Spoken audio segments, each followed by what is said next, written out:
Hello, my name is Allison Hernandez, and for this assignment, I'm going to be discussing Mark Crowley's book, Lead from the Heart.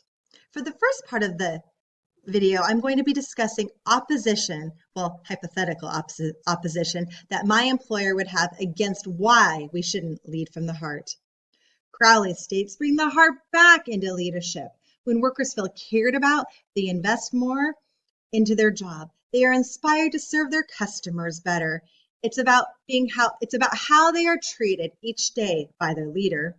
We need to make people feel safe, connected, and understood and appreciated. That will significantly affect people at their core and draw out their greatness. Well, I disagree with Mark Crowley when he stated that we needed to value and honor achievement in his book, Lead from the Heart. Receiving a paycheck is all my employees need. Board recognition is insincere and not appreciated. Employees are intrinsically motivated to work for a personal goal and for personal satisfaction. They don't need management thanking them. It becomes unwanted and unnecessary. Rewards are becoming commonplace in the workforce and are meaningless. Rewards are not necessary. People work because they have to. For the second part of this assignment, I'm going to be talking more specifically about my transformational change project and how I've integrated some of Mark Crowley's strategies into the project. For my project, I am creating a data analytics program platform for the Clovis Unified School District.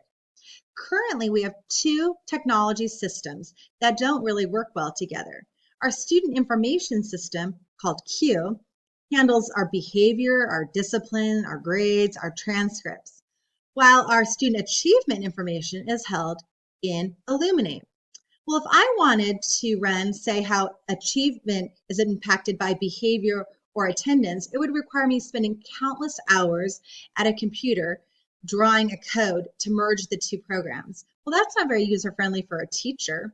So I want to build a platform that integrates all the systems so that we could better analyze and understand achievement in an effort to maximize results and to give teachers really that pinpoint accuracy to diagnose strategies for their classroom. So it's critical that we lead from the heart to empower the heart to maximize human potential.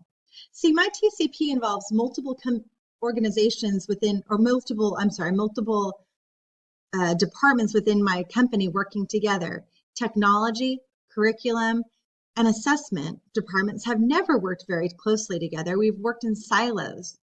Well, we need to get to know each other on a personal level to increase productivity. We actually hold face-to-face biweekly meetings rather than communicate over email because we want to foster those positive relationships. We express gratitude and appreciate each member's contributions during our meetings. We openly discuss obstacles and hurdles in an effort to work together. Problem solving difficult decisions together. This is becoming a very collaborative process. Transformational change project is massive.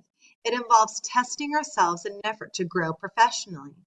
We're learning new programs and how to analytically work to build a user-friendly platform. How to grow professionally in our skill set to create a functioning platform. My actions in the workplace are very aligned to Crowley's key points from Lead from the Heart. I want others to remember the effect I have on their lives, not through my work, my transformational leadership journey. Thank you.